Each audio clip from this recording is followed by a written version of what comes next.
turned 40, so you all can figure out how old I am now. My husband was working as a police officer, and at that time, 12 years ago, he'd been with the Stowe Police Department for about 20 years.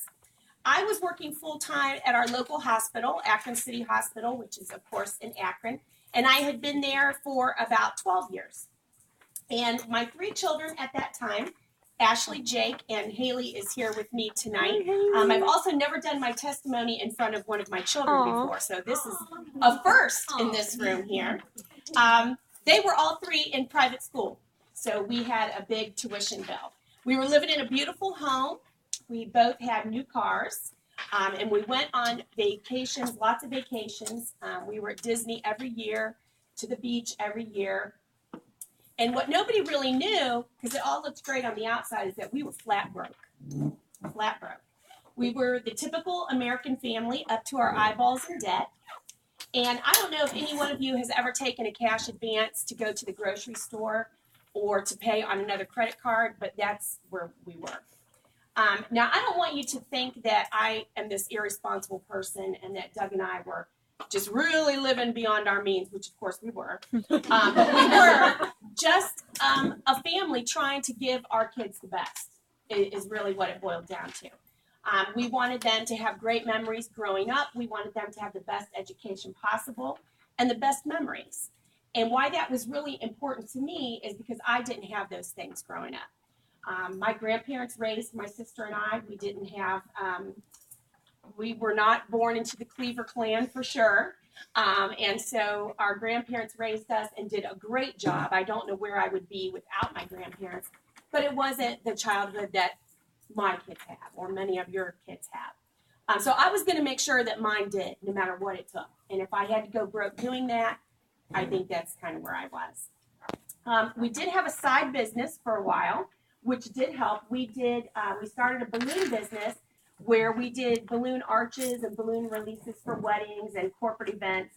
And we started this business when my oldest daughter, Ashley, was in junior high school and getting ready to start Catholic high school, which, of course, the tuition was about to double. So the balloon business really did help out. It was great. We would work all day, Doug 40 hours a week, myself 40 hours a week, 8 hours a day. We would come home. I would make dinner.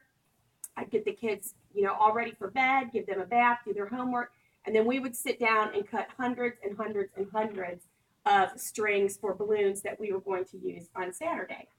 On Saturday, then, we would get up at about 4 a.m. and we would start blowing balloons. Fingers were raw. There was no nails then. They didn't look pretty. By the end of the day on Saturday, we would deliver then all day till about 6 p.m. By the end of that day, Doug and I really loved each other a lot.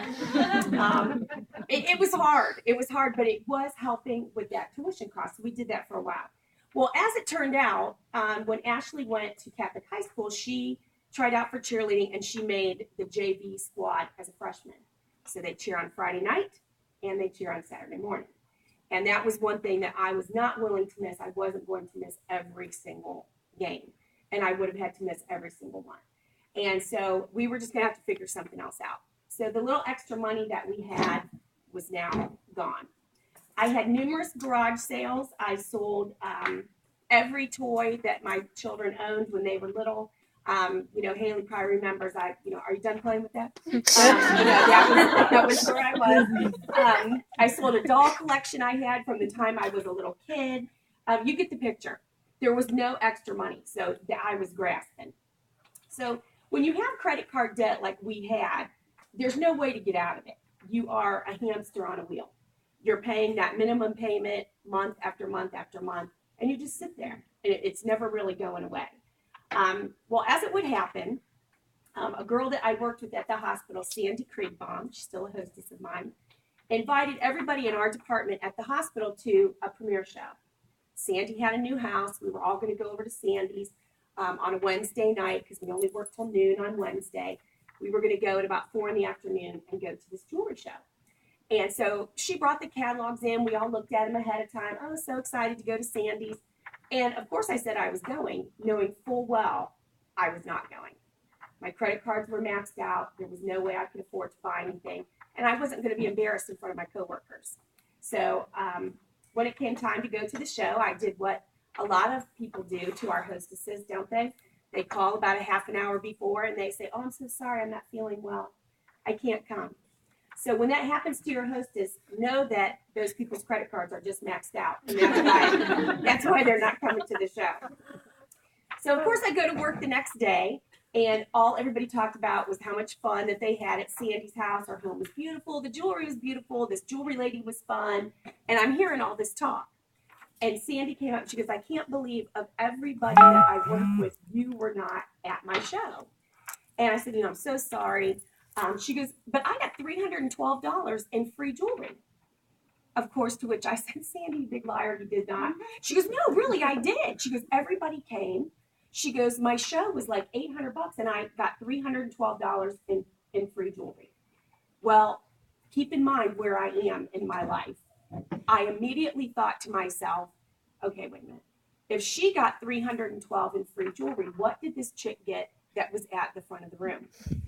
I thought even if it was $100, oh my gosh, $100 in one night, that was really going to help me out. So I could have cared less about the free jewelry that you could get. I wanted to know what this jewelry lady that everybody was talking about got for standing up at the front of the room and doing the show. So I asked Sandy for the number.